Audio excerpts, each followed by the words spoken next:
And now, the ultimate home, if you like to be alone. Take a look at these luxury living pods, which float on steel tubes 3 meters above the surface of the water. They cost between $295,000 and $1.5 million a piece. And they're currently under construction in the Linton Bay Marina on the north coast of Panama. The company behind it, called Ocean Builders. The company hopes to distribute them internationally once it's confident the technology can be supported elsewhere. You get 73 square meters of living space in one of these things. You get panoramic windows, and they come loaded with technology. The company says if you run out of milk, hey, then drones will deliver small items. And as for taking out the garbage, well, larger autonomous vehicles, they'll do that job. The company has also devised a model for use on land. Grant Romundt is the CEO of Ocean Builders, and I am so excited to talk with you about these super cool sci-fi looking pods. Welcome to the show. Thank you, Alison. Great to be here. So let's talk about what the options are for those who want to buy one of these things. There's one built for aquatic living, one for land, and a third for what you call a more environmentally friendly option. Is there a certain person who can actually handle this kind of living? Talk us through who the right person is to buy one of these and to live in one of these. I was originally living in a floating home about 3.5 years ago in Toronto. It looked like a normal house, but it was on a floating concrete barge. And everyone that came to visit just fell in love with the lifestyle. And I found that people that would never think about living on the water just fell in love with it. And I didn't even know it existed until I stayed there as a one-night Airbnb. And then I extended for a week, and then a month, and then the summer, and then I didn't leave for many years. So now I've come here to Panama to build what I believe is the world's most technologically advanced floating home, and maybe most advanced home on land as well. So is So it I think the easy for... market is Oh, go ahead, finish your thought. So I think the market for this is pretty much anyone that I can get on to a sea pod for just a few minutes, because the views are stunning, and I think people will fall in love with the lifestyle.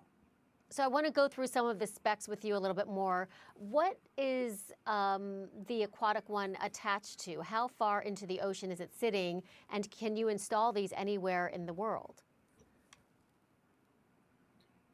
So the pod itself, we called it sea pod, the floating version in the water.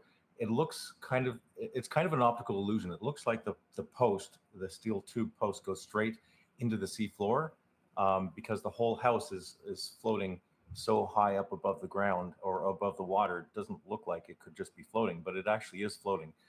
It can be in a minimum 5 meters of water and a maximum of about 200 meters. What if there is a big storm that's coming, or just a big wave? I mean, is it being held steady that much that it could sustain that sort of force? We're engineered for waves of up to 5 meters. And if we wanted to engineer for larger waves, we could. We're going to start a testing project next year in Florida, where we are going to try to engineer them for hurricane conditions. And if we can crack that nut, then I think this will be really popular in Florida. About 40% of our global demand and inquiries is actually coming from Florida. So I think there's a huge market for these there. But right now we've started in Panama because we're outside of the hurricane zone here. So it just makes things really easy. What about electricity and also security? Pirates, I mean, it's going to take a long time. If you're having an issue in your pod, it's going to take a long time, I would think, for security to get to where you are to help you. Well, we are starting at a place that's really close to the marina, so we have all the infrastructure here that we need. We have we're close to convenience stores and security as well. But this is a pretty secure area. But we can also have aerial drone delivery, or aerial drones that come out and do surveillance and just make sure everything's safe. We also have something we built called Boat AI, and it's a camera that is placed at different points around the bottom of the pod, and we can see for several miles in every direction. and we have it connected to an AI algorithm that can detect if there's unfriendly or unknown boats heading directly your way, so you can have lots of notice if there's any issues. Okay, so full disclosure, I need to take Dramamine when I go on a boat. How do you not get seasick on one of these? Okay, great. Well, the challenge with most boats is that the floating part of like that you're actually in is floating in the wave line. And so our homes, if you notice, they're floating several meters above the waves.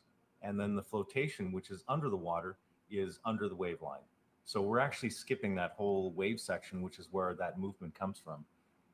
And there's only a 1.6 meter diameter pole that's connected, connecting the two. So the waves are really interacting with a very small piece of material versus an entire boat. So instead of a boat moving around in the waves, we're floating above the waves.